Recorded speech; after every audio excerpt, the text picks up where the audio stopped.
দেখো তোমাদের আইটেমগুলো দেখিয়ে দিচ্ছি। এটা হচ্ছে ফ্রাইড রাইস, দেখো কত ভেজিস মটরশুঁটি সব দিয়ে হয়েছে। আর এটা হচ্ছে বাসন্তী পোলাও, একদম কাজু কিশমিশ দেখো কত ভরে ভরে দেওয়া আছে।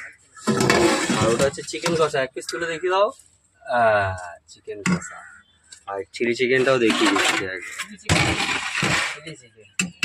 এই দেখো এটা হচ্ছে চিলি চিকেন, কত বড় বড় পিস দেখো। চিকেন কষা দিয়ে 80 টাকা। আমাদের দামটাও একবার দেখিয়ে দিই। এই দেখো বাসন্তী পোলাও প্লাস 2 পিস চিকেন কষা 80 টাকা, fried rice chilli chicken 2 piece দিয়ে 60 টাকা। আর এটা হচ্ছে আমার নাম। আর এই হচ্ছে লোকেশন, এটা হচ্ছে হাওড়া ডুমুরজলা স্টেডিয়াম, ওটা বটতলা বালিগোলা, ওখান থেকে আসলেই এই দোকানটা। আর এই পাশে হচ্ছে হেলিপ্যাড। আর এই হচ্ছে ডুমুরজলা স্টেডিয়ামের পেছন দিকের রাস্তা।